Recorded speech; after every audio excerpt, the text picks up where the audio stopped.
Hey coffee friends, welcome back to BrewFix. If your espresso machine turns on, you hear the pump buzzing, but no water is coming out. This video is for you. We'll go step by step, starting with the simplest things you can check at home, all the way up to what to do if your pump really needs replacement. Stick around, because I'll also share some pro tips from technicians that can save you time and money. There are a few main reasons your espresso machine won't pump water. Airlock in the pump. Happens if the machine has been dry or after a deep clean. Misaligned or empty water tank. Surprisingly common. Block filter or hose, dirt, coffee oils, or lime scale. Mineral buildup inside the machine, restricting water flow. And finally, a worn-out pump. We'll start with the easiest fixes first. Make sure the tank is full and properly seated. Many machines have a little valve at the bottom. If the tank isn't aligned, no water gets through. Also check, is the float sensor stuck at the bottom? Tap it gently. Is there a filter in the tank? Remove it temporarily to see if it's the culprit. This alone solves the problem for a lot of people. Next, let's prime the pump. If air is trapped inside, the pump can't suck water. Here's what to do. Fill the tank to the top. Press the brew button so the pump runs. While it's running, use a turkey baster or syringe to push water into the intake hose or tank outlet. You may need to repeat this a couple of times.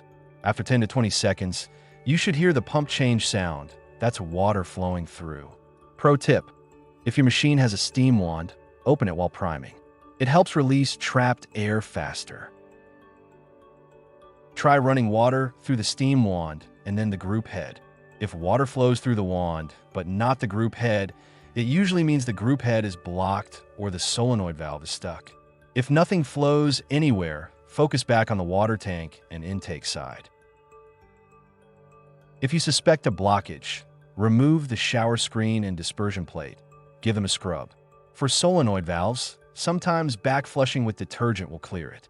And don't forget the tank filter. These tiny filters clog up fast with lime scale. If your pump is moving water but at a weak trickle, it's time to decale. Mix up your descaling solution according to the instructions. Run it through the machine in cycles. Brew for 20 to 30 seconds, pause, let it soak, then brew again. Do the same through the steam wand. This clears out lime scale buildup and restores water flow. Don't use vinegar unless the manufacturer says it's okay. It can damage seals.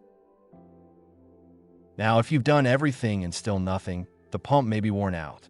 Most home machines use vibration pumps. These are affordable, usually $30, $40, and replacing them only takes a screwdriver and some hose clamps. If you're comfortable opening the machine, look for leaks, cracked hoses, or corrosion around the pump. If it looks burned or weak, replacement is the way to go. Don't worry, I'll make a separate video walking you through pump replacement step by step. To prevent pump issues in the future, always keep the water tank at least half full. Use filtered water to reduce lime scale. Run a cleaning cycle once a month. And never store the machine dry. Airlocks happen most when the system isn't used for weeks.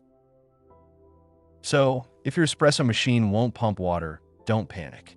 Start with the basics: water tank, prime the pump, check for blockages, decale, and only then think about replacing the pump. Most of the time, you'll have your machine running again in less than 20 minutes. If this helped you out, give the video a like and subscribe to BrewFix for more espresso machine repair and maintenance tips. Drop a comment if you've had this issue before. I'd love to hear how you fixed it. Until next time, happy brewing.